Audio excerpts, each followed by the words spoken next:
Folks, welcome to an all-new episode of So Bad It's Good. This is your pal Ryan, and this is your Friday episode. You've done it. We've done it. We've made it through another week. Don't worry, folks. We're just getting warmed up over here on So Bad It's Good. We got new episodes all weekend long. You got Southern Charm coming at you. You got the traitors. Oh, my goodness. What an episode tonight. I watched tonight's episode. I went to Beaches in West Hollywood, and I met up with my buddy Josh the Roni Stan. He's visiting in town for the month, so it was great to watch some reality competition series with him. Can't wait to talk about the episode. You know what? I really will say, though, it is so fun to watch the traitors with the crowd. It's a way different experience when you watch it by yourself. And I also thought, I don't know when I'm going to be able to do this, but a great birthday idea for me. I want to play a game of the Traitors. I want to play a game. I want to get a bunch of people together and play an actual game of the Traitors just to see how bad I would do. I don't think I would be good, but I just want to try. I want to get dirty. I want to get in there. But watching it with the crowd gave me a whole new appreciation for it. And I was like, man, I watch these shows usually by myself or with Rebecca, and it's fun. We have a good time, but usually it's just me watching by myself. In fact, I watched today's episode of Beverly Hills. I watched it by myself once before I went to bed last night, and then I watched it after I got home from watching The Traitors, and I took notes. And it's just not as fun of an experience watching these shows by yourself. So that's why I think probably why we enjoy podcasts and stuff like that, because we get to have conversations with other people. And that's what we're doing right now. We're having a conversation. What did you think of tonight's Beverly Hills? Listen, we're warming into the season, I guess. What is this? The 6th episode of the season? It's episode 6. And tonight, there was one moment that I was not flabbergasted, but it was one of those. I mean, there's a horrifyingly sad moment followed by a horrifyingly hysterical moment.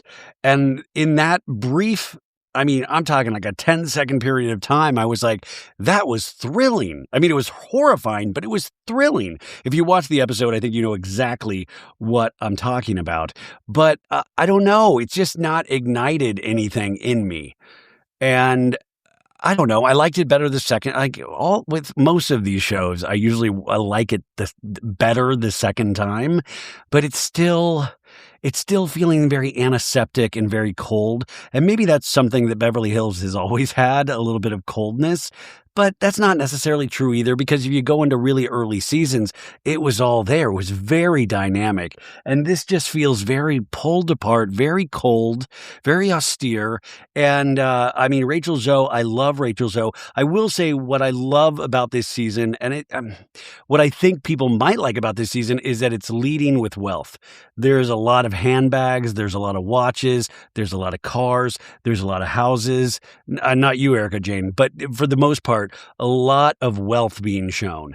We're doing a lot of like how much this purse is or how much this watch is. They're putting the price tags up. In fact, this episode, they did it so much. And, I think that's one thing you can say good, is that they're leaning into that. If you're watching this wanting to be astounded by mini Birkins or mini Kelly bags, I didn't even know what the fuck a Kelly bag was before a couple of years ago. But this show like vomits up Kelly bags.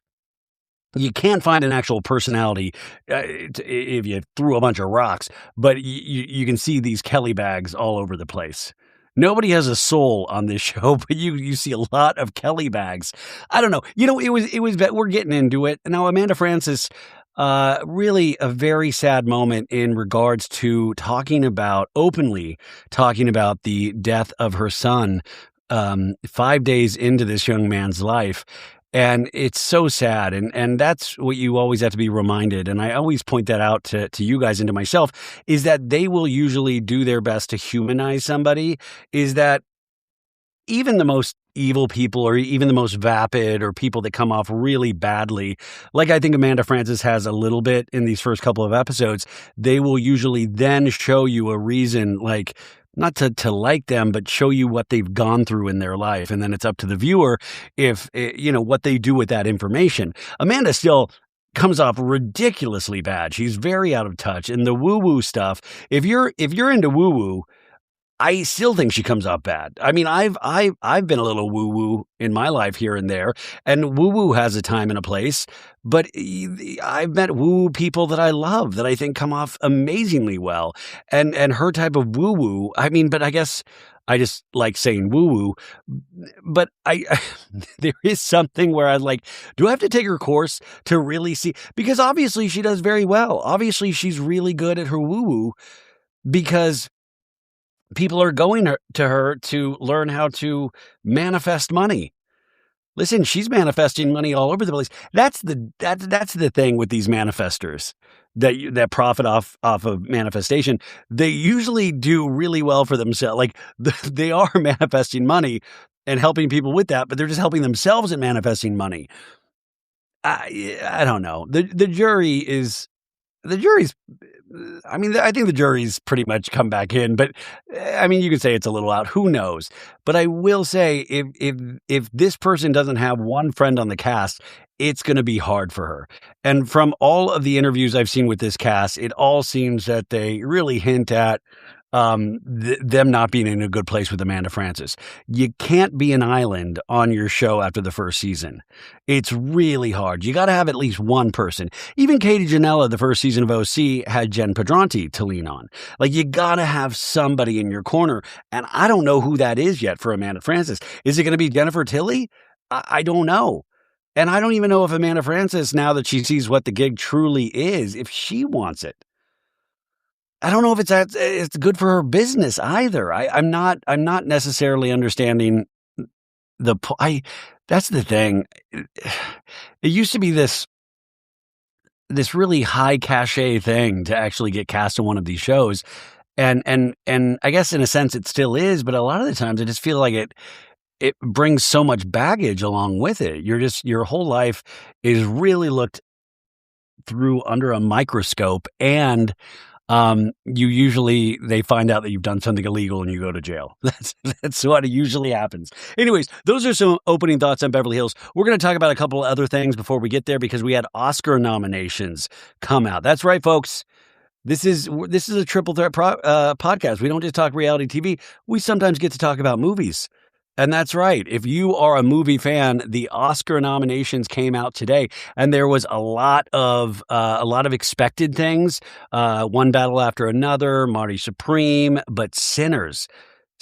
Now, this isn't a surprise that it got nominated, but what was a surprise is how much it got nominated. Sinners, the Ryan Coogler-led film that you can stream now on HBO Max, got a stunning 16 nominations. 16 nominations. That is the most nominated film, get this, of all time. 16 nominations. Sinners will go down with a record for the Oscars. Now think about it. Titanic got 13 nominations. Sinners got 16 nominations. So this is for the 98th Academy Awards. And I believe the ceremony, when is the ceremony? It is going to be March 15th, Sunday, March 15th on ABC, streaming on Hulu. It's going to be hosted for the second year in a row by Conan O'Brien. I thought he did an amazing job last year. Let's go with some of the snubs and maybe some surprises. Now, these are the snubs. Wicked for Good was left out of the race altogether. Now, last year, Wicked got a bunch of nominations, got 10 nominations at last year's Oscars for the first Wicked, and this time, 0. That's wild. A lot of people were speculating that Ariana Grande would get a Best Supporting Actress nomination. She did not. But even all of that, I thought it would get some technical awards. I really did. And for it to have 0 nominations, I mean, did the Academy members just go like, sorry, Ariana, we want you just back to singing full time. We want you to go out on tour. We don't want to encourage you to act any longer. No, I mean, but just this is such a big production. And I really can't talk about the quality of this film because I have not seen it yet. But I think it's even surprising to go from 10 to 0. Like that's wild to me. So maybe the Academy was just like, you got your big year last year and you don't need any more. So that was a big surprise. Now, another snub was Paul Mescal. Paul Mescal is in Hamnet. He plays William Shakespeare. This is another film I haven't seen. I have the screener now. I'm going to try to watch it this weekend. But it's supposed to be an amazing film, and he was expected to get an Oscar nomination. He did not. Also, Dwayne "The Rock" Johnson was expected to get maybe or hoping to get a Best Actor nomination. He did not get that Best Actor nomination. And also George Clooney and Adam Sandler for Jay Kelly. There was a lot of strong word of mouth, and they did not get nominations. But now a good surprise, if you're a Kate Hudson fan, is she did get nominated. She got nominated for Best Actress for the Neil Diamond tribute band movie Song Sung Blue with Hugh Jackman, and this will be her second Oscar nomination. Her first nomination was for Best Supporting Actress 25 years ago for Almost Famous. Do you feel old yet? Almost Famous is 25 fucking years old.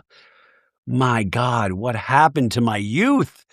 Oh, I love that movie. Also a snub that I was bummed at, but I Chase Infinity, the young daughter of Leonardo DiCaprio in One Battle After Another, she didn't get nominated. I was kind of hoping she would, but I understand. I think Chase Infinity has such an amazing career in front of her, so hoping this just leads to bigger and bigger things for her. But I was kind of bummed. I loved her performance. Now, a great surprise is Delroy Lindo. Delroy Lindo is he played the drunk, the awesome drunk in Sinners. But Delroy Lindo has been working in Hollywood for so long. There was a film a long time ago. What was that Spike Lee film, Crooklyn? I loved him. Yeah, Crooklyn. But Delroy Lindo, he's just a consummate actor, just a brilliant actor. I can't believe this is his first nomination ever for an Academy Award. I didn't even think he was on the radar of the Academy for this performance, but that just shows you how loved Sinners is by the Academy. Now, the big question is, will they be able to convert to awards? There's a big conversation happening online. I see this where people, kids, that's a younger audience. We want them to love movies, and we want them. I don't care if they appreciate the Academy Awards, but they seem very confused with the awards process. Is that, they're blown away that Sinners didn't get a bunch of Golden Globe wins. They were bummed about this. They were bummed about that. And it's like, that's awesome because it shows passion for something. It shows passion for movies. And that's what you want. And that's the same thing with Wicked. I saw so many fans of Wicked just being so pissed that it was not nominated today. And that's hard. But at the same time, I love it. Somebody's passionate about movies. That's what we want. Now, Sinners is a genre film. And what I mean by that is that it's a bigger film that means so many different things, but it's told through the lens of a vampire film. That's a genre film. And it's also a blockbuster film. It's made a lot of money. And that's not a bad thing. It's not a bad thing. But usually in the past, Academy Awards are usually given to kind of prestige dramatic films. And, it's hard. It's hard to have those kind of Titanic films where it can do both. It can have the dramatic and the technical, but also win all the box office. And Sinners has that. But usually genre films are not honored in this way. It's just like how comedies still truly aren't honored. Jim Carrey, back in his heyday, he wasn't appreciated for what he was appreciated by box office. He was appreciated by audiences, but sometimes critics didn't appreciate, like how funny Dumb and Dumber was. They're not giving out Academy Awards for Dumb and Dumber. But a genre film, I'm all for it. I hope more genre films are nominated. And I will say Sinners is definitely, the highest level of genre film that you can have. We are now about to talk about my favorite underwear company in the world. Yes, of course, I am talking about MeUndies. You know what's better than flowers that die in 3 days? Matching underwear, of course. Seriously, MeUndies has cracked the code on Valentine's Day gifts with their matching underwear for couples. It's cute, it's intimate, and you will wear them more than once. MeUndies makes matching underwear specifically for couples. They have adorable prints, different cuts for each of you, all made from their signature ultra-modal fabric that feels impossibly soft. I'm wearing them right now. That's right. At this point in time, I now have 8 pairs of MeUndies, and my God, it really it truly helps me get out of the bed in the morning when I know I'm going to be wearing MeUndies. Unlike other brands just slapping hearts on generic underwear, MeUndies designs coordinating prints from the ground up. Now, their Valentine's Day collection has prints made for two. It's the kind of gift that makes you smile every time you put them on. Now, there's over 30 million pairs sold and 90,000 five-star reviews. People love these because they actually fit well and they feel amazing. Their first pair promise, a 45-day risk-free, means if your first pair doesn't work, and they're going to make it right. No hassle. Every style comes in coordinated prints so you and your partner can match. Boxer briefs, trunks, briefs for him, bikinis, thongs, boy shorts, cheeky styles for her. Same print, different fits. Valentine's Day, February 14th. So, if you want these delivered in time, order soon. This is the gift that keeps on giving long after the holiday's over. Make this Valentine's Day one to remember with matching underwear from MeUndies. To get exclusive deals up to 50% off, go to MeUndies.com/SoBad and enter promo code SOBAD. That's MeUndies.com/SoBad, promo code SOBAD for 50% off. I mean, I've said this so I'm blue in the face that I've seen both of those movies in particular in the theaters. Top two film experiences I had in the theaters last year. My heart is one battle after another just because of Paul Thomas Anderson's career. 30 years doing amazing work. And it's hard because you're like, well, but what if Ryan Coogler's film is the best right now? I totally understand that. But when it comes down to awards, you have to take into account that a lot of Academy Award voters do vote for an entire career. And Paul Thomas Anderson is deserving of an Oscar. I mean, just like Ryan Coogler, but sometimes the conventional wisdom is that Ryan Coogler will have so many more years up on Paul Thomas Anderson because Ryan Coogler is still young, man. I mean, Paul Thomas Anderson's young at heart, but Ryan Coogler, a lot of people are like, that is the man. That dude is the one. He is still young. He's like started with like Fruitvale Station into Black Panther. And I mean, it's an exciting career. He's doing the X-Files next. My God.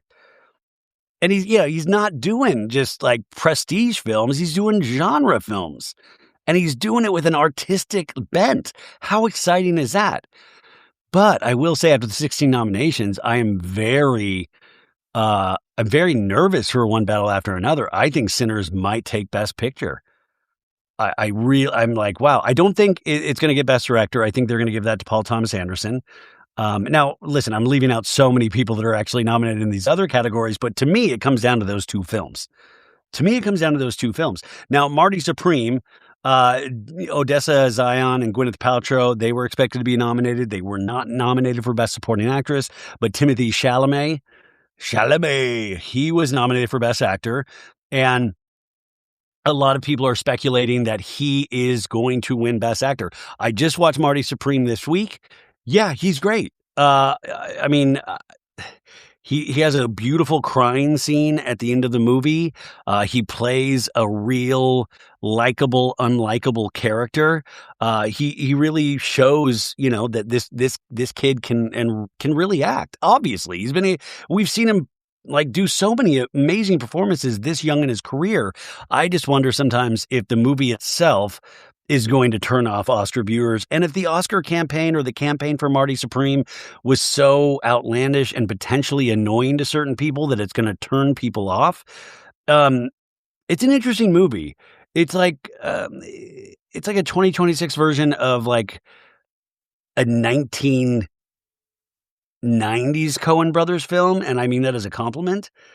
It's a film by design that I wouldn't expect would be like a huge mass appeal, but and the casting in it was fantastic. Like every face in there, even if you didn't know him as an actor, they just had the most interesting faces in that film. So let's go over the main categories. Then we'll get to Beverly Hills. And also there's a lot of Bravo news. I mean, there's a lot of like pop culture news that we'll put into Monday's Pop Culture Roundup. I think I'm going to go to Patreon with that Blake Lively stuff that I was talking about because there's just many more. I got to talk about it, and I've put out so many episodes. I'll probably do that over on Patreon, but there's a lot of stuff including Alex Earle getting her own reality show on Netflix. There's a lot of Netflix or Hulu. One of those. Well, I'll talk about it on Monday, but also a lot of Bravo news. Vanita is going to London with Carl Radke. Oh my God. And we'll talk on Southern Charm how I'm almost 100% positive that Sally is doing the hippity dippity with Austin Kroll now. I mean, anyways. Okay, here's the categories. Best Picture.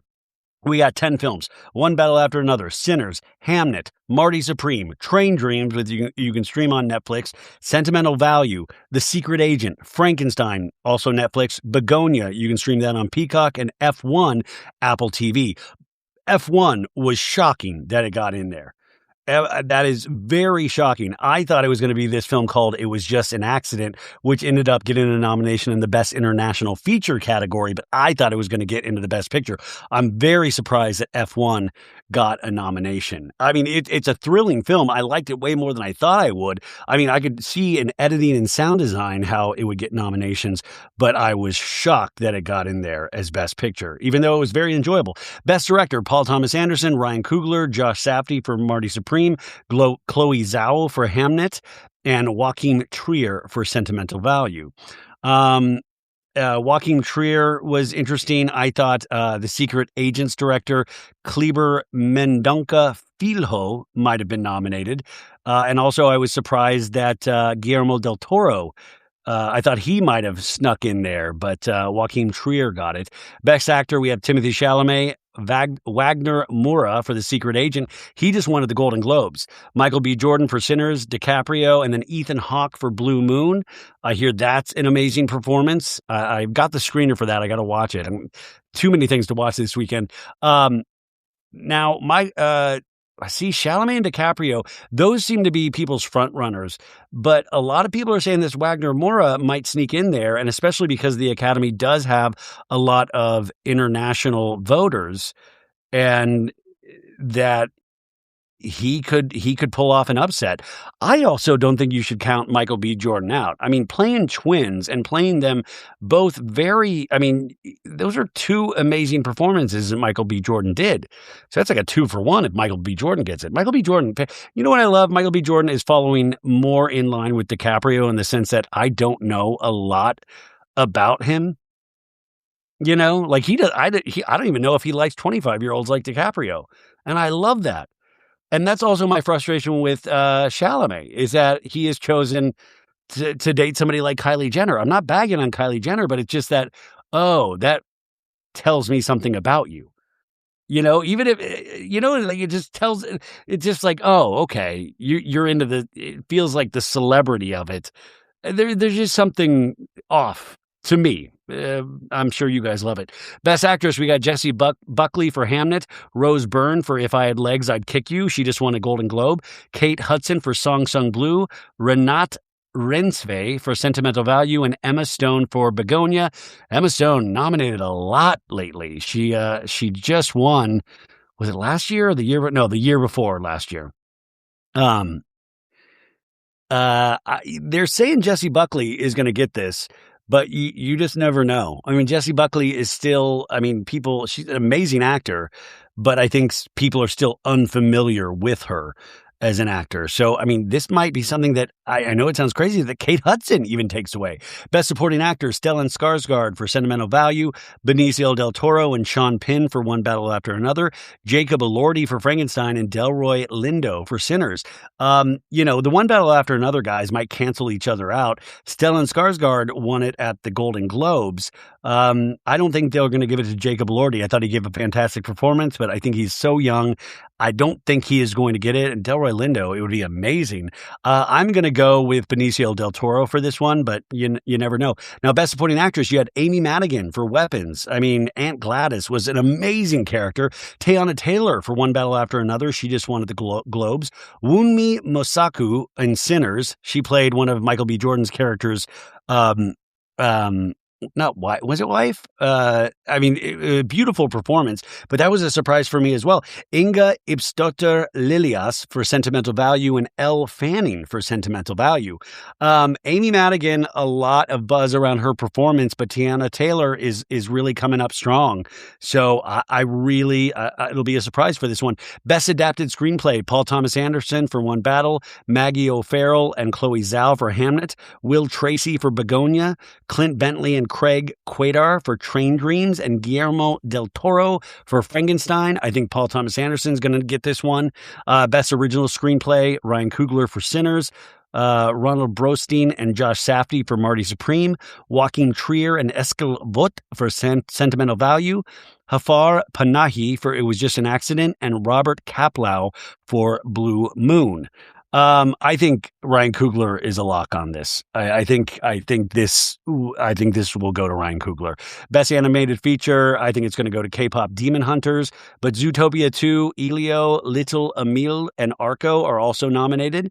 And those are the big categories. We're not going to do cinematography and all that stuff. I might do another episode at some point, but those are the big ones. So I'm really excited to see, and I think the Sinners thing having 16 nominations, but we've had movies like that before where they've been like the most nominated for the year and then they've come up really short.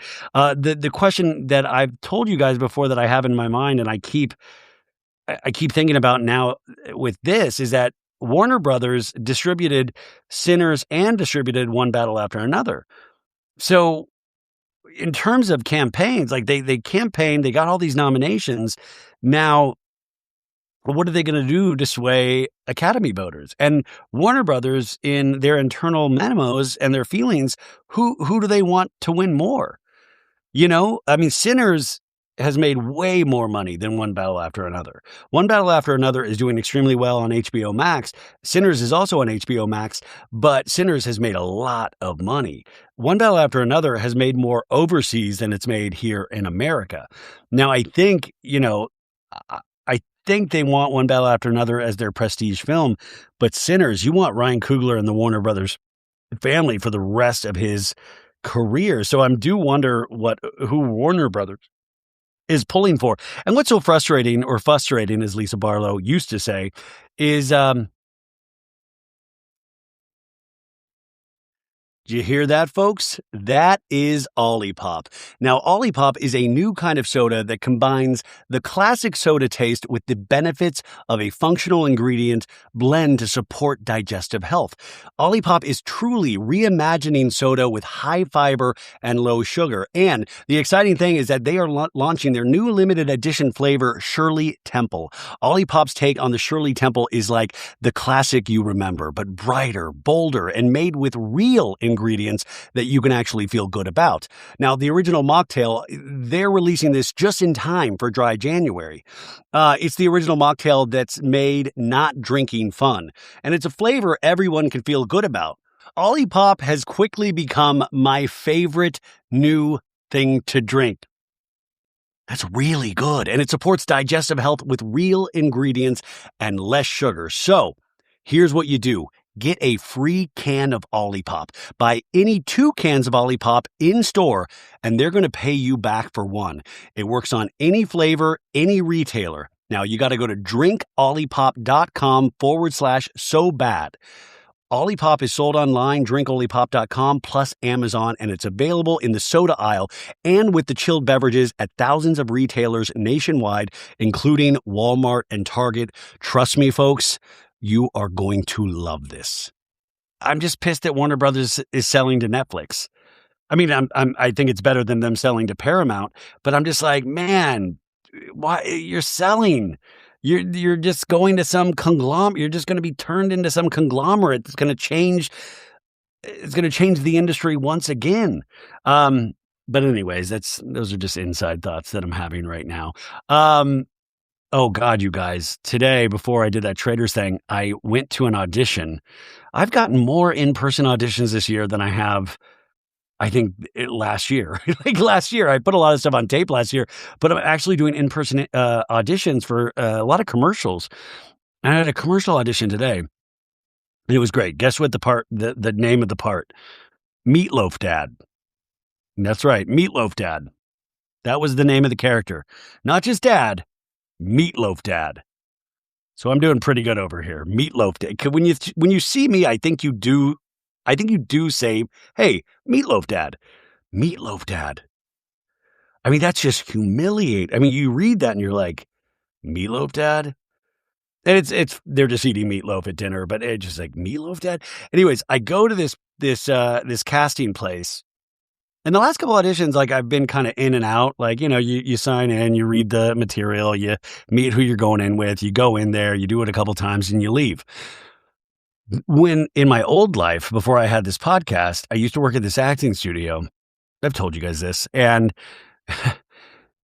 you'd get the audition the day before, and you'd have to get somebody to cover you at your job, and you'd have to get in your car, change into your outfit, and you would drive. And usually the place I would get auditions was this place in Santa Monica, which it would just depend on what time of day, like depending on how the traffic god was. But it usually take about 45 minutes to get there, and it would take like an hour to get back. And so you're hoping to like hop out of your car, find parking, hop out of your car, go in there, and hopefully it wasn't too long of a wait. So you could be there less than a half hour, and then you'd only have to make up 3 hours at your job. And I worked at a really cool place where, my boss would be like, yeah, you can make up that time on the back end. But it was just so stressful. You never got to enjoy the process at all. And so it's very different now where I got to this place. I got there early because I was out doing stuff. So I got there early, and I was like, oh, maybe they'll see me early. But it was just jam packed, this waiting room, and it's a lot of people. I mean, I knew all of these people from commercials, like I've seen that guy, or that guy was in Veep, that guy was in that guy was this. And they all kind of, we don't look exactly alike, but, you could tell like, hey, these all look sort of the same. And you get paired up with, in this one, I had a daughter and a son and a wife, which I was like, I soon will have a daughter. I'll really know how to act Meatloaf Dad in real life pretty soon. But I sign in, I know it's going to be a little bit of a wait. 15 minutes passes, 30 minutes pass, 45 minutes pass, an hour passes. And what sucked about this facility is my phone didn't have service. So I was listening to my audiobook, and, but no, like I could see messages, but I couldn't respond back. It was just a mess. So I couldn't scroll the internet and do, stupid memes or anything. So I'm just sitting there, and I'm trying to be patient. I'm trying to have a positive attitude of like, hey man, this is, hey, you don't even, you got a job. You're a podcaster, man. You don't need this. I was like, maybe I'll just say, hey, I don't need this, and walk out. But you're like, what are you talking about, you idiot? This is fun. This is what you dreamt of doing. Meatloaf Dad, And so an hour and 15 minute passes, an hour and 30 minutes pass. And finally I go up to the lady at the front that I signed in with. And I was like, hey, I'm so sorry. How much longer do you know which group I'm a part of? She's like, what's your name? And I'm like, oh, it's Ryan Bailey. Oh, where are you on the list? Where you sign in? And I'm like, flip the page, look at the sign in sheet, and she flips the page. I'm like, flip the other page. It was like 3 pages back. And I'm like, there I am. She goes, oh my gosh. I didn't see you. I didn't see you on here. Oh my gosh. You should have gone in a long time ago. And she's like, oh my God, I'm going to get you in next. I'm going to get you in next. So I would have been in there an hour and 15 minutes earlier. I was just being polite. And I just thought I didn't want to rock the boat. I didn't want to, I didn't want to be one of those pushy actors. And I was like, are you fucking kidding me? Are you fucking kidding me? And then I went in, and, the whole thing takes like 5 minutes when you're in the room. I mean, and it was fun and fine and all of that stuff, but wow. And I just walked out of there and go, God, thank God I'm a podcaster. Thank God I get to talk about Real Housewives of Beverly Hills tonight. And we'll start that episode. We'll start the recap right after our final commercial break. Folks, I have a question for you. Imagine if edibles just made you feel good instead of too high. Wouldn't that be great? It's consistent, mellow, and super delicious. Lumi gummies are specifically designed to make you feel good, not stoned. So whether you're looking for an end-of-day de-stressor, a midday mood boost, or help getting the best sleep ever, Lumi gummies has a strain right for you. I have been taking these the last couple of weeks to help me. If you listen to this show, you know I have trouble sleeping, and they work so dang well. I actually look forward to going to sleep now.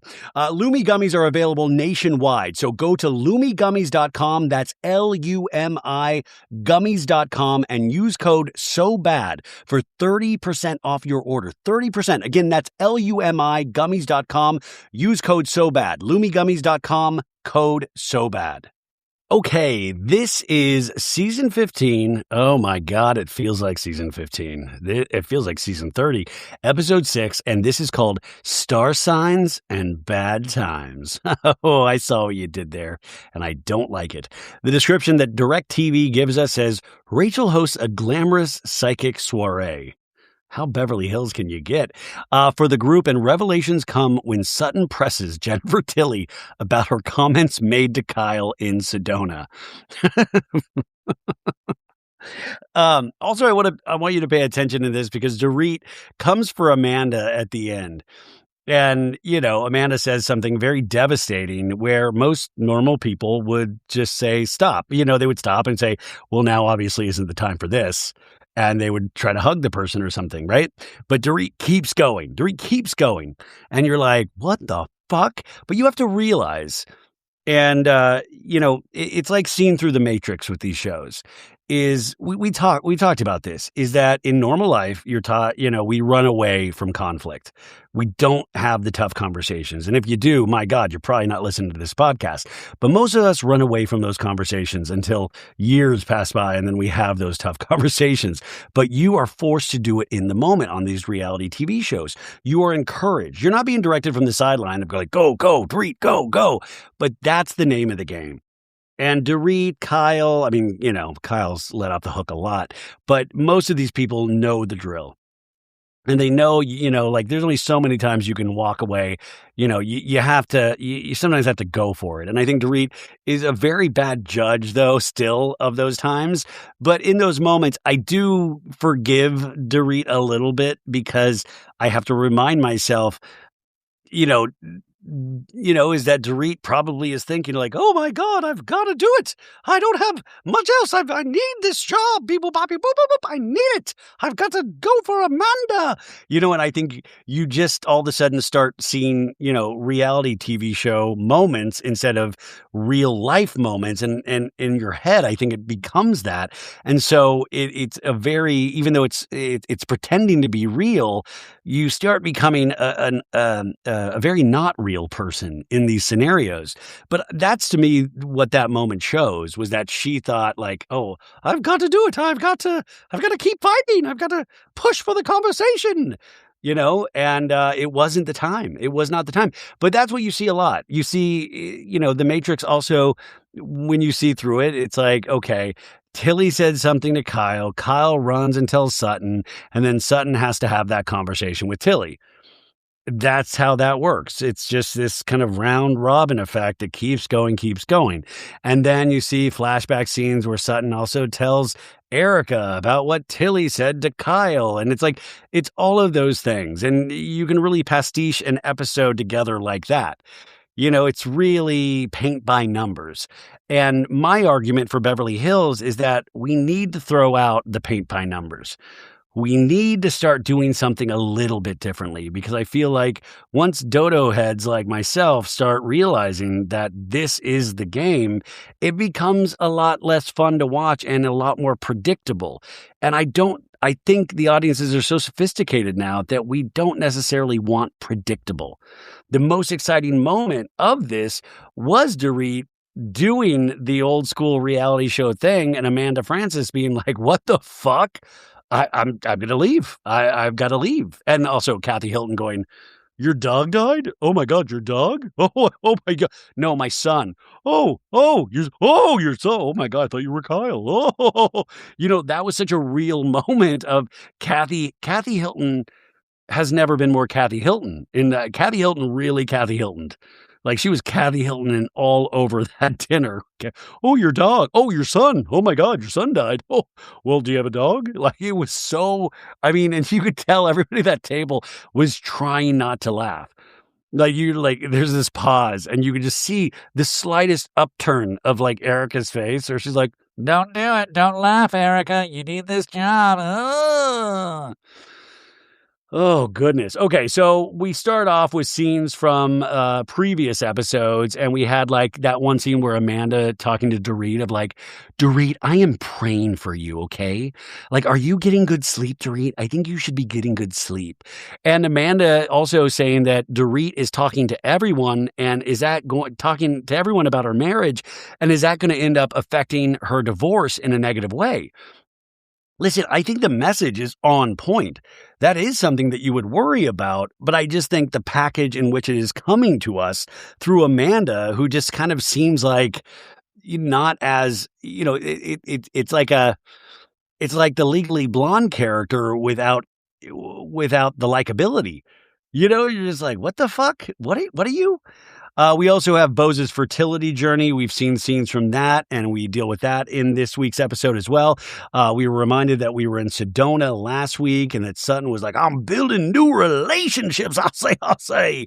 Once again, I want to remind people that I've been doing that Sutton voice for 5 or 6 years now. It is not an old black man. It is, um, sorry. It is Foghorn Leghorn. I'll say. It's a really bad Foghorn Leghorn. We had Amanda talking to Sutton based on a friend meeting up with potentially Avi, and Avi having information about Sutton, and Amanda revealing this to Sutton, and Sutton just shutting it down of like, "I don't want to hear no more about no Avi." I truly don't think that was Avi. I don't think that was Avi at all. I don't even know who that was. I'd love more clarification on that rumor. Now, realityblurb.com had an article had an article it says the alleged real reason Sutton Strack fired Avi Gabe as her assistant, written by Lindsay Cronin, and it says, take this with a grain of salt because the source is Reddit. But it says somebody on Reddit posted Sutton was allowing Vanita from Southern Charm to stay at her property in New York City last year. When Vanita arrived, the property wasn't up to par, prepared for her arrival. Sutton was upset and blamed Avi. He was let go, the source claims. I know this from a mutual friend. It's not a big mystery. It's actually a boring story, hence why both Avi and Gentili thought it would blow over. I'm not sure if it's production or Amanda hyping it up for the purpose of the show. Now, this is Reddit. You can literally say anything on Reddit without it having to be fact-checked, sourced, anything. So I don't know if this is the case, but it also talks about them saying Avi had signed an NDA in regards to Sutton. I have heard that. Now that I have heard, and I do believe that to be the case, and that's why I don't think Avi would be going around talking about that, and especially to strangers at some club, to Amanda's friend. I don't believe that to be true, but I do believe the NDA part to be true. But my God, wouldn't that be shocking if Vanita from Southern Charm was involved in getting Avi fired? This Vanita, my good, and now she's romancing Carl Radke. Mr. Cake Eater himself. My God. Okay, so that came up last week. And then Sutton at the Sedona restaurant snipped at Jennifer Tilly like, "Oh, you be quiet, Gentili." And Gentili stepped away from the dinner. And poor Gentili, she was like teary-eyed. She was like crying. And she opened up to Kyle with like, "Oh my God, Sutton is, sometimes she's just makes it all about herself, and that's what's going on with Garcelle. I understand why Garcelle left." And opening up to Kyle, what does Kyle do? Fucking Kyle goes and runs and tells Sutton. Kyle is like, oh God. I mean, listen, I know I would love Kyle if I knew her in real life, like truly, but she sometimes is the most infuriating character on this show.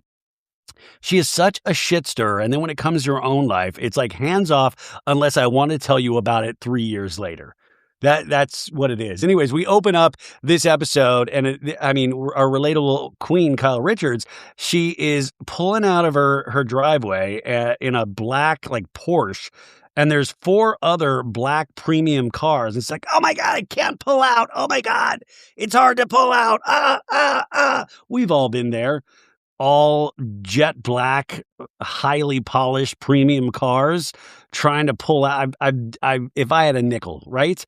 She's like, how do I get out of here? Oh my God. And then we cut to Sutton, and Sutton has a bunch of packages she's opening in front of her dog. She's like, oh my God, I've got a million packages. Oh my, this is for my horse. This is Santos's fall look. She literally says that. She's like, oh my God, this is Santos's Versace hooves. Oh, I say, Santos is going to look good in this. And then she's like, oh my God, we did all this without an assistant. I say, Mommy doesn't need no assistance. The dogs are just like, feed us. We're here for a treat, Sutton.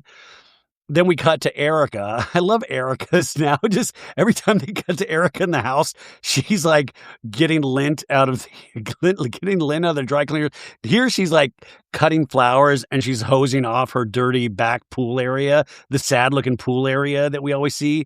I love that they just, it's like, what's going on in your life?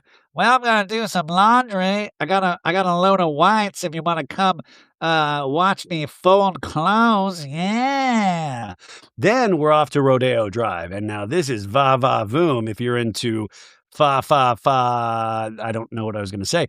But a lot of money is going to be changing hands here because Rachel Zoe walks into a really fancy vintage store, and we're all of a sudden getting hit with numbers. Like, here's a Chanel for like $11,500, and here's this and here's that. And Rachel's like, there's no strategy when I shop, especially vintage. And then she says something so dark. She's like, money's not real.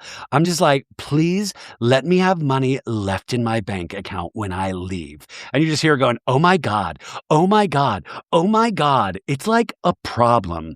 It's a disease. It's literally like a drug. And that, it's like, you're like Rachel Zoe, but like, think about Rachel Zoe project. How long ago? Was that like 15 years ago? And it was the same shit. Just imagine how much money this woman has spent on jewelry and bags and clothes. And she has the most impeccable taste. So you're like, oh, icon, right? But at the same time, you're just wondering, that's an expensive, I used to fucking collect DVDs. That's like $20 a pop, and I felt guilty as fuck. But now I'm happy I have those DVDs. I can pass them on to my daughter because she's going to think they're super cool, I'm sure. But just that money's not real. It's a disease. It's literally like a drug. And then I was like, in the back of my head, my producer hat on, I was like, next season, that's the storyline. We face Rachel Zoe's disease of shopping and spending money. And if I were her two sons, I'd be like, Mommy, what the fuck? What are you're spending that? Holy shit. I also want to know how much money she's bringing in. Like, I want to know, like, Beverly Hills is putting up like tags on how much this purse costs and how much this watch costs. I want to see, like, put up like Wells Fargo bank account stats. Like, I want to see that. Like, I want to see it deducted from her account. Let's go to the next level. I want to show people that it's like, this is how it hit her bank account. Like, I also want to see, like, oh, there's $8 million in her checking. So it's like just a just a drop in the bucket, right? That's what I want to see. But she's like, there's no strategy when I'm shopping vintage. Anyways, Bose zooms in. Bose isn't going to try on anything today because, she's been taking a lot of pills and shots and she just doesn't feel, she's like, girl, I'm not going to do that. But Bose is showing off her $10,000 blue Rolex. What the fuck? Where's everybody getting all the money, man? Where's everybody getting all the money? I don't have it. Do you have? You probably don't have it. All the Beverly Hills ladies have it. Even Dorit shouldn't have money. Spending all sorts of money. What's going on? And that's when I wrote they're really leaning into money this season, which I think if you don't have storyline, lean into money. Bose lets us know that she had an ultrasound and the doctor told her that she has 6 egg houses. So even in terms of fertility, everybody is rich. It's like everybody has these fancy houses. Bose has 6 egg houses. It's aspirational, you guys. And Bose is like, I'm ecstatic. It's very exciting for her. And she lets us know in 2 days she's going to Vegas to get her egg retrieval. And hopefully these are going to be fertilized into embryos, which means more chances at babies. I also wanted to know more about her fertility doctor being in Vegas. Because I always thought, like, well, wouldn't LA have the best doctors potentially? But like, why are you going to Vegas? Is it like the best doctor in Vegas for this? So I was really curious about that. We cut to Rachel, we flash back to Rachel FaceTiming the ladies going, I'm gonna have like a little soiree at my house, a little dinner party. Rachel is telling Bose in the shop, and she's like, I'm a very wing it person, as you know. And like Amanda, I've noticed she has to have everything laid out. She's like very systematic. And we flash back to last week in Sedona when she was like really upset about Sutton not being in time for dinner. And also hers, Amanda Francis going, I've made lists for 20 years. I've made lists of every quality I want in a man, and my husband has it all except for one, needle dick. Bose says, Amanda, like dropping the info about Avi was not accidental. It's like drop it in there and like get points with people, but it backfired. I'm like, Bose, it didn't backfire. Also, if you go back and watch that scene, Kyle encouraged her. Kyle was like, yeah, you've got to tell Sutton. You got to make this a storyline. Kyle is like just the Satan whisperer in your ear. Like, yeah, girl, do it. I've got your back. And then she runs and goes and tells. Like, what are you talking? Like, but Bose, you know what we're doing on the show, right? Like, that's what we're supposed to do on the show. The producers interview you and say, what do you have? What have you heard?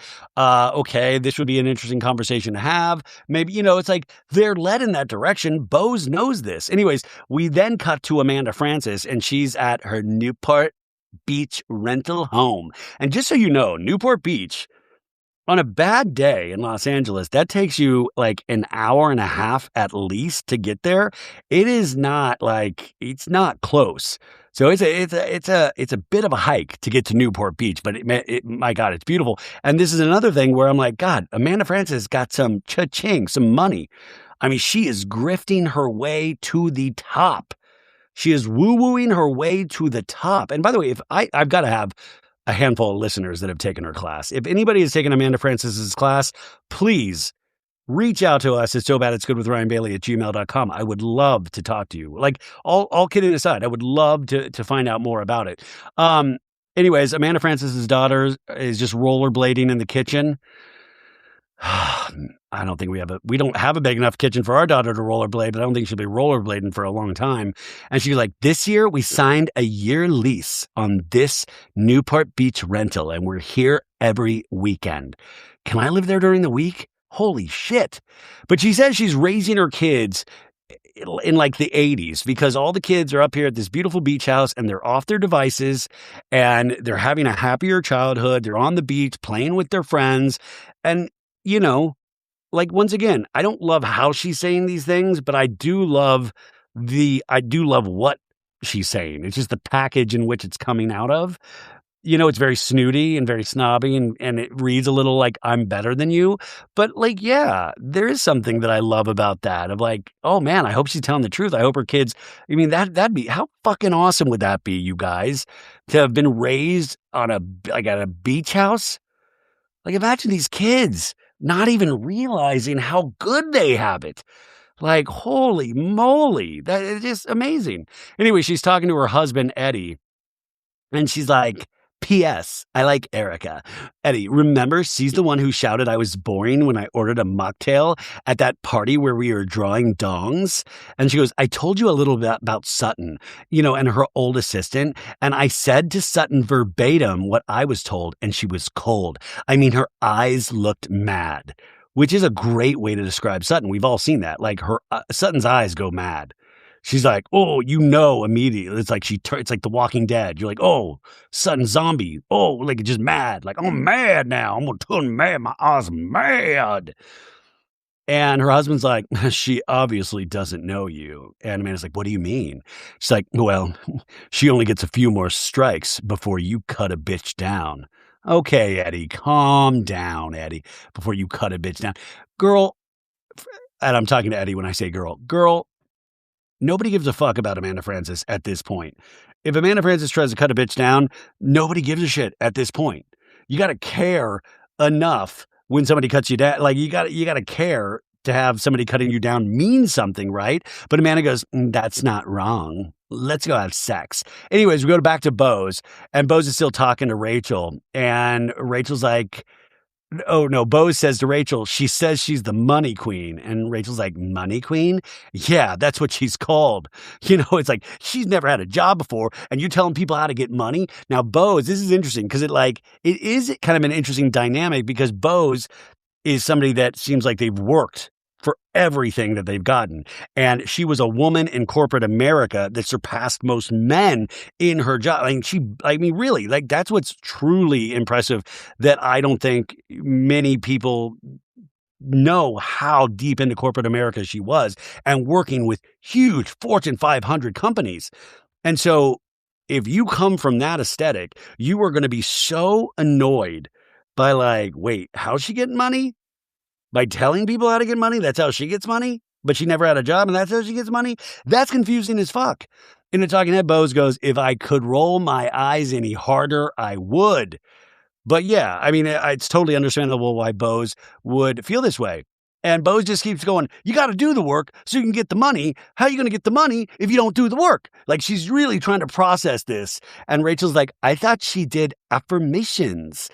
And in a talking head, Rachel Zoe says, I just can't figure out her authenticity. But they intercut that with Rachel like spending $10,000 on shopping. So it's like a weird thing to talk about authenticity when you're dropping like so much money on baubles. And listen, I know to Rachel Zoe, those baubles are artistic and they're art and it's how she makes her living. But it is funny when you're talking about authenticity. It's not like we cut to Rachel Zoe and she's at a soup kitchen. She's like, helping the homeless or something.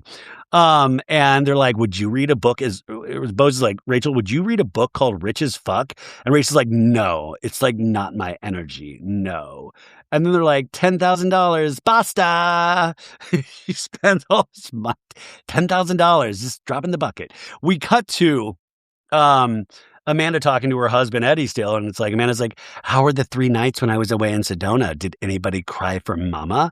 And Eddie's like, no, I was putting them all to bed, it's putting them all to bed, like just totally easy breezy. Nobody asked about you. But then he goes, I felt him the most I've felt in a long time. So we don't know exactly who he's talking about at that point. And then Amanda lets us know that her sons, Canaan and Zion, they were born with an emergency C-section in the middle of the night. They were premature birth, emergency C-section, middle of the night. And her son, Zion died 5 days. He was in the NICU for 5 days, and then he died in her arms. The first time she ever held her son, he died in her arms. And her other son, Canaan, was in the NICU for 68 days. Now, two of my best friends, Matt and Jessica, they have a beautiful boy, Bodie, who's now like 2, but it was a premature birth, and he was in the NICU. I think, if I'm not mistaken, for around the same amount of time. And I remember getting the call from her brother that this was happening. And it's one of the, I can't imagine how they were feeling, obviously, but I just remember thinking, oh, this isn't good. This isn't good. And so blessed that Bodie is a happy, healthy, just strong boy, cute as hell. But the kid's fighting for his life. And so this is just heartbreaking. You hear this and you're like, okay, I'm cool with the woo-woo stuff. Like whatever you want to do, however you want to make your money. You just realize the pain that her family has gone through and that a lot of people have gone through. Unfortunately, these stories are not obviously common in the sense that 1 in every 3 people, but they do happen, and they happen to all of us. And so I was really broken up. And also it kind of fucked me up because, we're in the 3rd trimester right now. And my mind always goes to disaster and the sky falling. And I was just praying, oh my God, please let Rebecca be okay. Please let Rebecca be okay. Please let this go to full, just let you just know how scary this all is or could be, right? And she lets us know that the Friday is the anniversary of him dying. And she says it was a really weird day for her the last year. And she says every year it's the most joyful because she has her one son who is here, who survived 68 days in the NICU. And then it's also sad because she lost her other son. But they say he lives on in us. So I'm like, whoa, that is heavy. Yeah, that is heavy. So we go to a new scene and let's get to something not heavy. It's Dorit meeting with her new management team. And Dorit's like, hey, mama, what's going on? Bee-boo, bobby boo, hoo-hoo. And her new managers are showing her some magazine spread she did. And she's like, yes, this is exactly what I want to be doing. Boo, look at this. I'm a child of the world. Ooh. And she's like, oh, I separated from my husband, which also means I separated from my manager. Because remember, PK did both. And PK, we cut to him, in a scene where he's like, I know what we call your bathing suit line, Beverly Beach. I look like a giant stuffed baked potato. Yeah. She's telling her managers, you guys, I need to work. I need to earn moolah. I want to buy whatever I want. I want to be able to buy things for the kids. I want to keep buying Bo's $2,000 scarves. That pissed me off, man. I've said that every recap I've done this season. First episode of the season, Dorit goes to Bo's and gives her a $2,000 scarf. $2,000 scarf? What? What? How about like a $50 gift certificate to like the Cheesecake Factory? A $2,000 scarf? Fucking what? What? So she's like, I got to make money. And the manager's like, girl, I get it. And it's like, when we first met you, I told you, how have you not wrote a book? And Dorit's like, I don't know how to read. No, in a talking head, she's like, I do want to write a book. This book is going to be the journey of me processing what I've gone through, the good, the bad, and the ugly. Has anybody tracked the changes in Dorit's voice through the seasons? Like, it really has changed. It's like how Rob on this season of The Traitors, do you notice how Rob's getting more of a Southern accent? He's like, hey, I'm on full hillbilly by the end of this season. His accent's coming out more and more. It's very interesting. I love listening to him. Like, I'm like, wow, he's talking different each episode. He's like leaning into his accent a little bit. This book, man. The book's probably going to be 800 pages because Dorit, she likes to spin a yarn. But she's like, I want the audience to be able to pick up my book and feel like they know me. Dorit means I also want them to feel like they can color because it's a coloring book. Beep, boop, boop, boop, boop. But they're like, we want to talk to you about the cover. And she's like, of course. And the lady's like, a year from now, Dorit, you're going to be in such a better place financially, all of it. And, Dorit's like, same. Like, she's like, the manager's like, I know you're going to be this. I know it's going to be all great. And Dorit's like, same. And I was just thinking about like how often we do that, when somebody will gas you up and you'll be like, like next year is your year. And you're always like, oh yeah, I know it. Like, and inside you're like, I don't know that at all. Like, I don't know that at all. What the fuck? I don't think that, like, they're like, next year is your year. Oh yeah, totally. I believe the same thing. No, I don't. Anyways, then we cut to this place, Elevate Infrared, where Kyle and Sutton are doing an infrared red light sauna therapy, sit in a sauna, and it's going to be like 159 degrees. Kyle's like, yeah, I guess I'll do it. Fine, I'll film with Sutton. I just thought it was like 159 degrees. Production's trying to kill Kyle off. They're like, fuck, she's been here 15 years. We can't fire her. Let's try to kill her. Let's just put her in and we'll throw Sutton in there. We can lose Sutton. Sutton and Kyle will kill him. We'll just put him in a sauna. We'll just keep cranking that heat up. It sounds, can I get out? No, we haven't finished the scene yet, Kyle. But I'm really hot. Can I have some water? No. Anyways, they're turning the sauna down because it's too hot. And Sutton's like, you can't see me naked, Kyle. I know you like women. I'm going to hide my bits and pieces with this little towel. And Kyle is like, did you talk to Jennifer Tilly, Sutton? And Sutton's like, well, me and Jennifer Tilly were roommates in Sedona. I say, we talked every day. And Kyle's like, yeah, but after you snapped at her at the dinner. And Son's like, well, I don't know. I don't know why she would say something to you before she said something to me. I say. And Kyle's like, it was in the moment. I walked to the bathroom. She had tears in her eyes. And I asked her, I'm kind. So I asked her what was wrong. And Sutton she said, Sutton snapped at me and says, it's always been about you. And she understood why Garcelle was mad at you. And she said that Sutton can be problematic. Kyle, listen, I get that's also the name of the game with the show, but come on. Jennifer Tilly's an innocent. She's a sweet little baby angel that has a lot of discretionary income. And she has a little Bride of Chucky doll. Why would you ever, Jennifer Tilly is doing this as a favor to Sutton in the first place. Jennifer Tilly is very sensitive. In fact, I heard that she was on Jeff Lewis's show once or a couple of times, and she really liked doing the show. But the audience, the chumps, I guess were mean to her, and it really hurt her feelings, and she never wanted to come on again. And even when I remember not this BravoCon, but the BravoCon before, I was at a party with Ronnie, actually from Crappens, which, by the way, their Crappy Awards tickets have gone on sale for Los Angeles. I think it's at the end of February at the Fonda.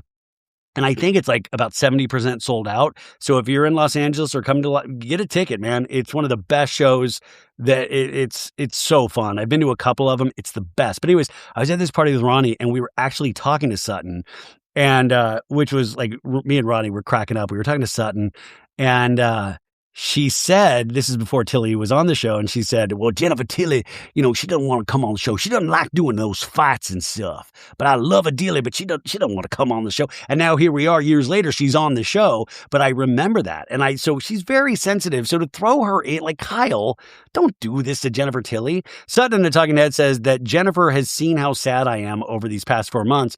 And, it's it just feels so mean for her to say this. So I want to talk to Jennifer immediately. I need to understand why she would say that.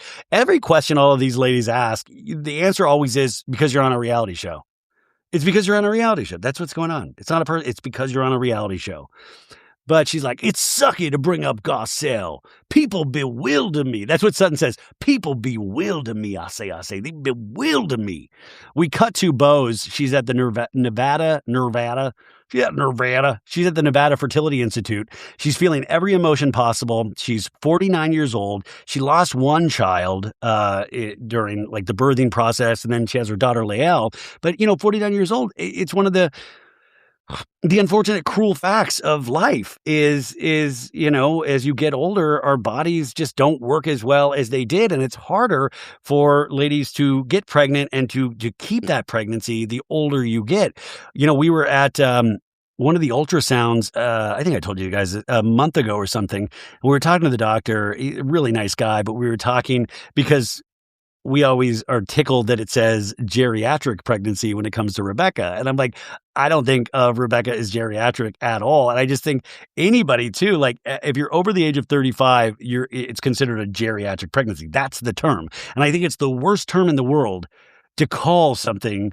So, it's dude, nobody wants to be geriatric. Call the Golden Girls geriatric. And even then, I would be like, they've got a lot of life in them. Don't call them let's just abolish that word. Let's get it out of here. Let's find a different other word. But he was telling us, he said, with how good science is and how things are different, is that women are having kids, really into their late 40s and even early 50s. And he said, they won't do it here, but overseas. What did he say? Thailand or something? But he said, there was a lady that 61-year-old lady that gave birth due to IVF. Whoa. That's wild. But anyway, she's talking about that she's worried if this doesn't work, that Keely, her dude, how is that going to affect their relationship? So she's like, this has to work, which is just so much pressure to put on yourself and your body. We cut to Rachel Zoe's house. Her staff is setting up. The private chef is cutting. Rachel Zoe comes downstairs flowing. And she's like, why is it so dark in here? Her senior brand producer, Emmy, what is that even? I want a senior brand producer. She's like, "Why is it so dark in here?" And I guess the power is out on the entire block. And the chef's like, "Don't worry, I can still cook. My name's Chef Leo. I can use gas with a lighter." And I'm like, that is a real chef. I'd be like, "Pizza time." And Rachel's like, "It's not raining. There's no storm. There's no reason to not have power." Yeah, that's right. If I lived in a rich person house, I'd be pissed too. I'd be like, "What the fuck?" But then her staff's like, "Do you want some wine now? Like, let's give you a double wine." And Rachel's like, "Yes." We cut to Sutton's, and Kathy's calling Sutton, and Kathy's letting her know that her power's out too. And Kathy's like, "Guess what? I'm using a handheld fan to blow dry my hair. Oh, can you believe it? Oh, I thought the handheld fan was Kyle. Oh." And Sutton's like, "Oh, Kathy, you don't need to use no fan. Come on over to my house, I say, and come out over here." We go to Jennifer Tilly. She's being all glammed up. Amanda picks up Kyle in her red Porsche. And they're saying that tonight is a psychic summer soiree. And Kyle's like, "Oh, I love a psychic at dinner." And then we flash back to Real Housewives of Beverly Hills. Was that season 1? The "He will never emotionally fulfill you." Know that. Iconic scene. He will never that was really how vaping started, was that scene. She was like puffing on an e-cigarette. Remember that? That was the start of vaping. But Kyle's like, "I hope it's a positive psychic." What if the psychic was like, the psychic's just like, "Hey, you love pussy." "No, I'm joking. Oh, stop. Let me have fun. It's Friday, you guys. Don't hate me. Kids, did you hear that? Sorry, kids." Anyways, she tells Kyle, oh no, she in a voice, talking head, she says, "I talked to Eddie, her husband, and she, tonight, this day is the day that her son died. It's the anniversary," which, that is wild. Like, I don't know if producers are like, "You have to be there," but I am wondering why she did this. But she says Eddie said it would be good to be with friends, but these aren't friends. These are coworkers you shoot a reality show with. Maybe be with your friends of 20 years if you have those friends. But like, I don't know, maybe be with Eddie and maybe be with your kids to show what a beautiful life you have in honor of this son that you've lost. But I was wondering, like, did she feel pressured that she needed to shoot? And she tells Kyle about this, and she says, "If I seem weird tonight, that might be why." So she tells Kyle, right? And so Kyle's always running around telling everybody other people's business. Why didn't you tell the rest of the gang this business? Because it's important information. And then that led me to believe, like, did the producers tell Kyle to shut the fuck up and not tell anybody? How did this not get out to anybody else? How was this not told? Why? What? This is like the worst surprise. It's like Heather Gay at the end of last season of like, let's all pull out our phones and read the worst thing that we've ever said about each other. Like, it's like just who thought this would have been an awesome idea? These aren't good friends. Anyways, Erica goes with Sutton for some reason. And we see Kathy being taken over to Sutton. And Sutton's not there. And Kathy's like, "I got in very easy breezy." And I'm like, no wonder Sutton just got robbed. You can just walk into Sutton's, I guess. Kathy just walks right in, plugs in, and starts having her glam team work her up. I'm like, yeah, that seemed really easy for Kathy to get in. Sutton tells Erica, "Well, there's a few things I won't need to get off my chesticles tonight with Jennifer Tilly." And then we cut to a flashback 2 days earlier where Sutton's talking to Erica like, "Well, what Kyle told me about Jennifer was just really crazy." And Erica's like, "Fucking hell, really?" I don't know why we needed that flashback. Why couldn't we have just had this conversation in the limo ride over? Why did we cut to 2 days earlier for like a 20-second scene with Sutton? Like, did Erica need to work? What is going on here? Anyways, Sutton's like, "Yeah, I want to know why she said that, because it wasn't nice." Erica in the talking head's like, "Jennifer saying that is true, but Sutton feels betrayed by Tilly. Yeah, I'm Erica Jane." But Sutton's like, "Yeah, it's like Tilly's my friend, and I already had a falling out with Garcelle. And, it's like, yeah, I understand why Sutton would be upset, but it's like those signs that life give you. If you keep getting the same sign and you're not listening, it's a reminder to you that you're not listening. If you make your friend cry at a dinner table, you need to pay attention to that too. Not just that another friend has said some shitty thing about you. You got to look at the what caused that. But also, if you make poor Jennifer Tilly cry, that's something to pay attention to. That's the inciting incident. That's the thing that you got to really give your heart to. We cut to Rachel Zoe. All our people are putting Rachel Zoe products in a gift bag that they're giving to the people, of like the Rachel Zoe glasses, the Rachel Zoe base, the Rachel Zoe watch, the Rachel Zoe notepad, the Rachel Zoe book. We meet Angie, the tarot card reader for the night. She's there. We also meet Rachel's friend, Natalie. Rachel's friend, Natalie, is Simon Fuller's ex. Now, if I'm not mistaken, Simon Fuller is the dude is he the dude that created American Idol? Am I right? Simon Fuller.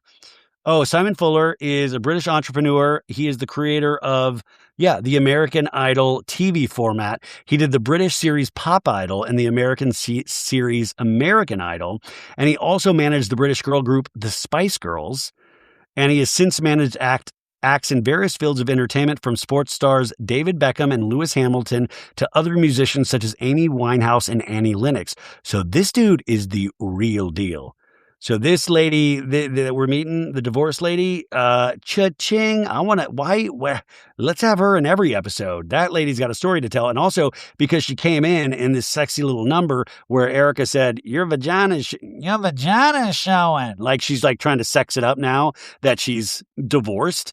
But how much money? See, that's another thing. We're putting the money up on the purses. Why can't we put the money up of like divorce settlements? Like that would be like Natalie, Simon Fuller's ex, $30 million. Like I would love to know that information as well. By the way, I know we're joking around here, but that's a good idea. I mean, come on, guys. That's a good idea. Erica sees what Natalie's wearing, and she's like, I love a hoe dress. You're giving me expensive hoe. And the lady's like, oh my God, I think I'm showing my vagina. I think you should show your vagina as much as you want, Uncle Jane. Jennifer Tilly comes in with like a diamond shawl cape. Rachel Zoe says, Jennifer Tilly is a walking museum of fashion. People always ask me, like, whose closet would you like raid? And I've got to say, maybe Jennifer Tilly's. Sutton is a little awkward when she gets in with Jennifer Tilly because I don't think they've talked. But how have they not talked since if they're best friends? In a talking head, Sutton says, after spending so much time with Amanda Francis, I have some reservations. She's much more calculated than I thought. Dorit comes in and shows off this like little mini Kelly $11,000 bag. And she's like, I got a book deal. This is another thing. Like book deals. Guys, we're not talking millions of dollars for book deals.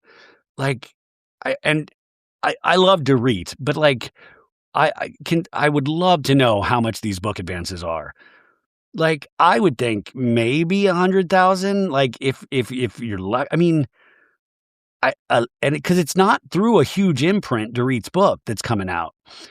But you're already dropping $11,000. Listen, Dorit. I like Dorit. Dorit owns Buca de Beppo. I mean, she doesn't really, but it's like, I like Dorit for so many other things.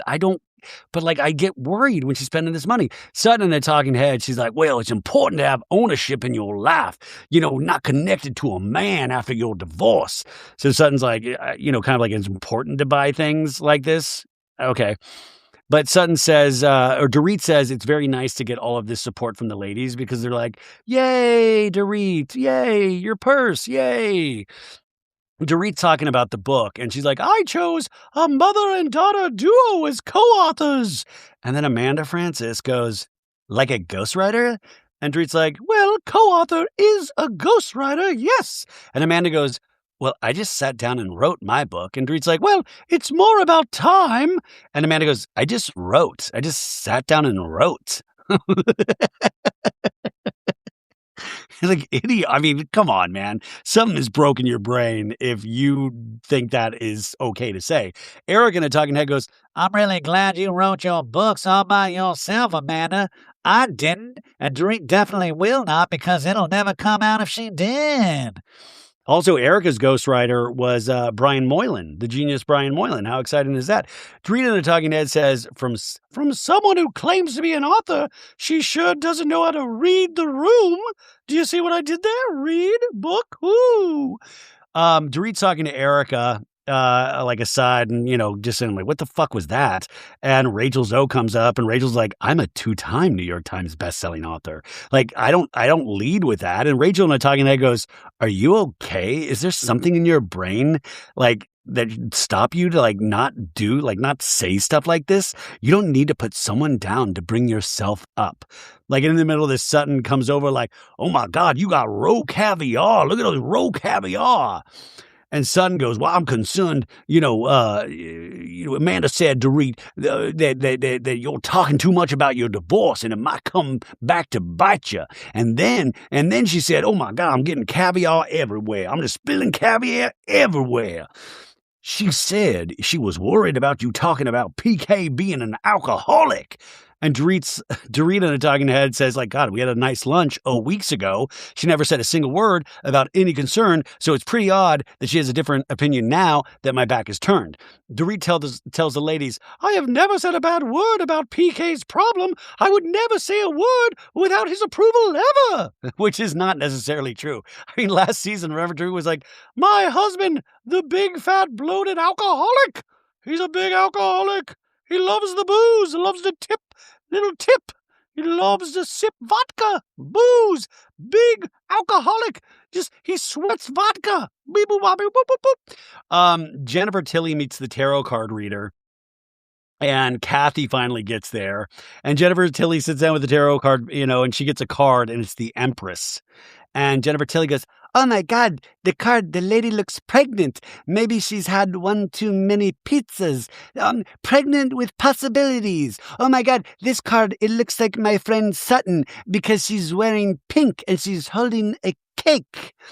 And they're like, "Oh, the tarot card lady's like, who's Sutton?" "She's my best friend of so many years." And the tarot card reader goes, "You can really lean on her." And Jennifer does prayer hands like, "Oh my God, thank God. Oh, I have a real friend." And then Sutton's talking to the ladies, and Sutton's like, "Oh my God, did you see Bose's peanuts on the airplane to Sedona?" And Kathy's like, "Penis? Oh, peanuts. I thought you said penis. Oh my God." And then Jennifer comes to Sutton, and she's like, "Sutton, I got a tarot card that looked like you." And Sutton goes, "Oh, can I talk to you, Jennifer Tilly? I have to talk to you about this because my feelings are super hurt. I talked to Kyle, and she told me you said I'm the only one that gonna stir up all the trouble, and I'm why Garcelle doesn't want to be friends with me. I say."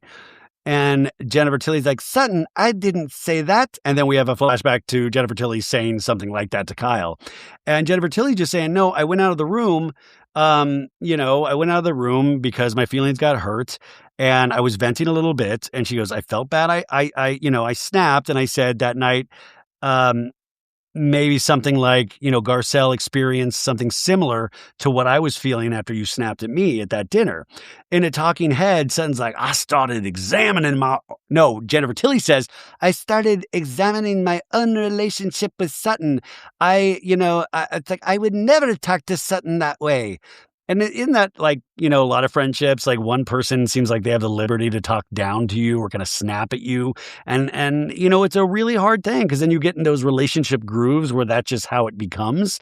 But Sutton's like, "Well, I'm trying hard to not be reactive. And I don't want us to have a mess up. I don't want us to be mess up." And Jennifer's like, "Your friendship is so important to me, Sutton. I shouldn't have said that to Kyle." In a Talking Head, Sutton goes, "I snapped at Jennifer Tilly and I shouldn't have done that. I should have counted to 5 like my mom told me to do."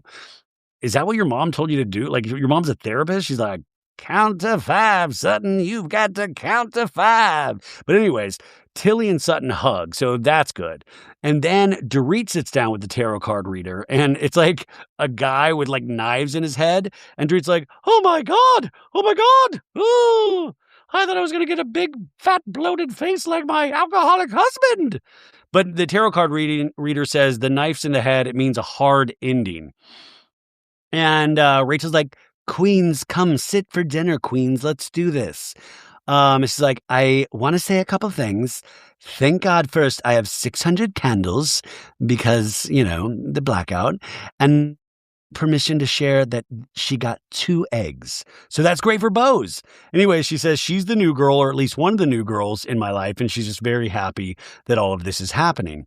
And Amanda's talking about like moving to California in 2017, I think. And then the tarot card reader comes over and Amanda Francis goes, I want to do my big reading with you. And the tarot card reader goes, I thought you would say that. Psychics. And Amanda says, I like woo-woo shit. I'm Amanda Francis. Woo-woo. I like woo-woo. So they sit down to do the tarot cards, and she gets like this money tree, and Amanda sees and goes, motherfucking money tree.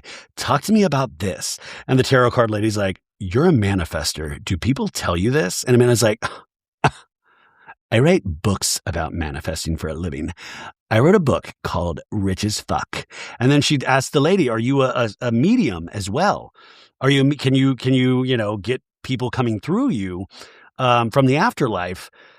And the lady's like, sometimes I'm not really good at it. I can't, the lady, I don't think the lady can do it all, but she's like, you know what, on Tuesdays, but it's like a Friday now. So it's like not my thing. But you can just tell Amanda wants her to be so badly. And she says, my 3-year-old twin died 3 years ago tonight. And I thought this might be a moment where he came through. And the lady's like, I can't get anything. I'm sorry.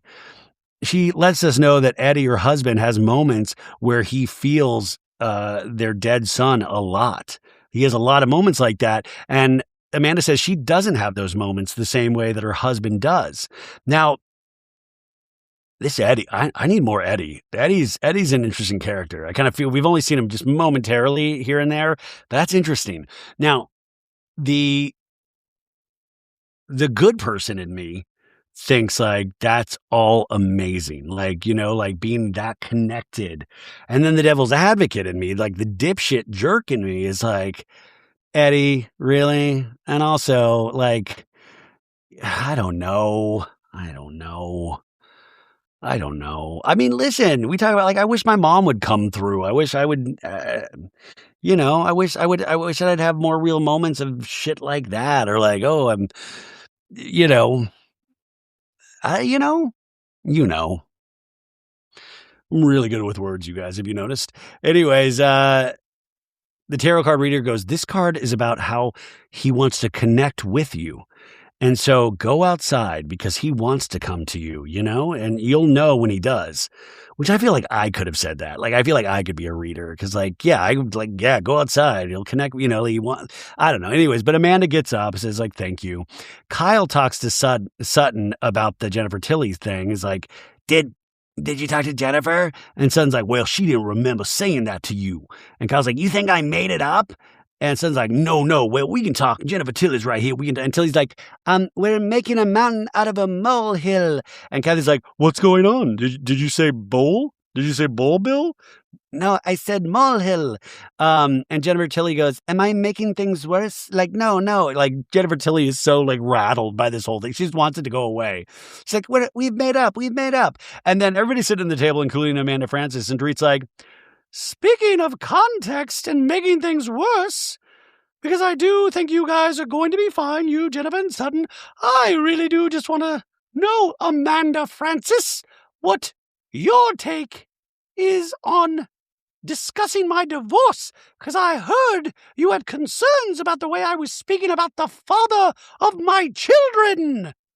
And Amanda goes, Kyle and I spoke a little about your divorce, situation, like that it might be harder than it has to be. Like Amanda is just kind of like, yeah, this is what I potentially said. But it's like Amanda says Kyle and I spoke. So once again, it's Kyle passing on information. Kyle the shit stirrer. And Dorit goes, how so? And Kyle's like, where did you hear this? And there's a pause, and Amanda takes this in, and Dorit goes, I heard it from Sutton. So Kyle actually told Sutton, and Sutton told Dorit. Where did you hear this? Oh shit, I've done it again. So Amanda goes, well, what What day was this? Do you think it? Because it doesn't matter what day, Amanda, if it came out of your mouth. And then Amanda literally goes, can I be honest? Zion died 3 years ago today, and I'm holding on by a thread. Like, there was no just like, can I be honest? And she just lays it all out there. And Kathy goes, is that your dog? Amanda goes, my son. Sorry. It was like, is that Zion? That's a beautiful name for a dog. Is that your dog? Oh, your son. Oh. And then Kathy goes, your dog, your son. Oh. And Amanda's like, Canaan's twin. Rachel in a talking head goes, I had no idea it was the anniversary. Sutton in a talking head goes, why didn't we? I mean, nobody knew. Kyle did. Kyle knew. And then Dorit, the normal person, like I said, you or me probably would have been like, fuck, Amanda, I had no clue. I just bought an $11,000 bag and I'm about to shit a bunch of caviar that I've just been huffing down. Can I come over and give you a hug? I am so sorry. We can talk about that another day. That's just reality TV show bullshit. But my God. But Dorit instead goes, well, I'm sorry it landed on a day like today. Maybe we will have that conversation again. But so that would also be another place where you could put a period. Maybe we will have that conversation again, period. But then she goes, well, I'm just curious, having an opinion with someone who doesn't know me, know my husband, my alcoholic husband, know my situation, and actually said to me, after meeting me the first time, you thought about me and you prayed for me. So Dorit just keeps steamrolling through. And Amanda goes, well, that is very true. You have been going through a hard time. I did say that I was worried and I prayed for you. And I think I agreed with Kyle. And Kyle's like, well, I don't recall actually. So Kyle, once again, saying shit, but never taking accountability. And Dorit goes, do you think you hijacked Kyle's thought, who's known me for 10 years and made it your own? So here's Dorit also then projecting onto Kyle, like, well, me and Kyle are best friends. You don't know me. You and Kyle aren't best friends at all. Amanda goes, Dorit, do you think it's fair to bring this to me when I just shared with you guys what I'm going through? And Dorit goes, I'm sorry, Amanda. Amanda goes, I'm telling you, this is a hard day for me. My kid died.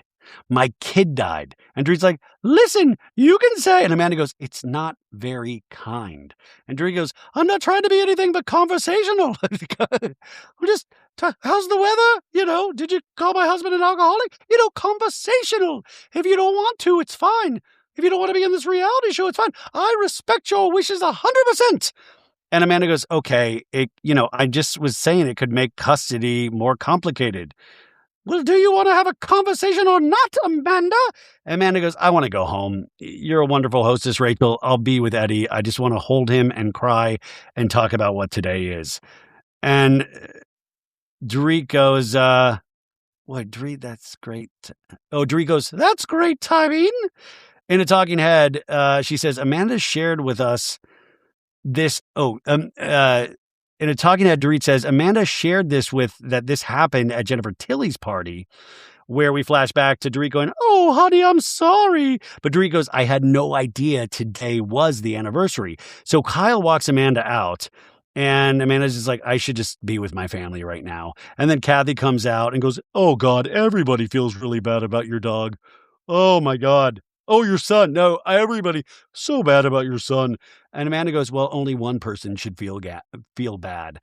And Amanda in a talking head goes, she came at me at my accusatory attacking style of energy. And then Kathy goes and gets Dorit. She's like, Dorit.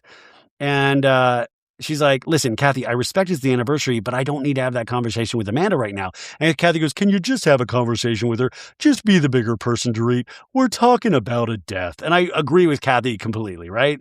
Like when it's about a death, I think everything goes out the window.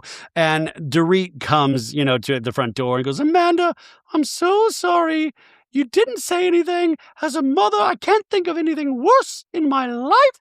And she kind of brushes a tear away from Amanda's cheekbone. And Amanda just goes, don't touch me right now, please. And you can tell Dorit goes, it was just a nice gesture. Dorit is like, motherfucker, you motherfucking Kathy Hilton. I was just eating caviar. Fuck. And Amanda goes, okay, but like I told you, my kid died. And you kept going. You kept getting really strong. And Dorit says, I respect that, but you continued the conversation too. I don't want to have the conversation right now. I want to respect that you don't want to have the conversation. Amanda goes, I don't believe you. You wanted to keep going. Yeah, if I was Amanda, I would have thought the same thing. And Dorit goes, I just came out here to give you a hug, to give you a big old Dorit hug. And Kyle says, you know what? Go cuddle with your family. Which, by the way, how the fuck is Kyle getting home? Did anybody think about that? Who's giving Kyle a ride? She came with Amanda on the red Porsche. Anyways, that is the end of this episode. Next week, Natalie, Rachel Zoe's friend, is back. We see Kyle and Mo visiting Amanda and Eddie at their old home. And there's a conversation where they're crying in their house. Amanda's like, get the fuck out of here. And Kyle's like, I was just wondering, what if we had never left? He's like, oh, stop it, Love Bean. Please stop. I've got a 3:00 appointment where I'm going to make out with a girl on Rodeo Drive for paparazzi. Please, Love Bean. No, but that is sad. You do think about that sometimes. Like, if I had never left this space, maybe this next part of my life wouldn't have happened. We'll talk more about that next week. Amanda's telling Dorit, saying, I needed to go to a party without being accosted. Another scene where Dorit says, I looked up Amanda Francis's book, and then I saw a thread that says I was in a cult.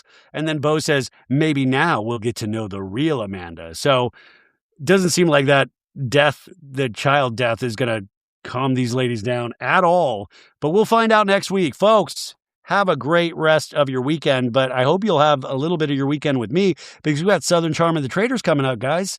We're going balls out until this baby comes. I'm going to try to vomit podcasts at you until this baby is born. But I love you. Thank you for being here. If you get a chance and you haven't, leave us a 5-star review on Apple Podcasts and Spotify. And if you're a Patreon member, hey baddies, we did a Patreon live this past Wednesday. You can check that out. And we did 2 episodes of Roni recap last weekend, and we'll do another one this weekend. Okay, bye.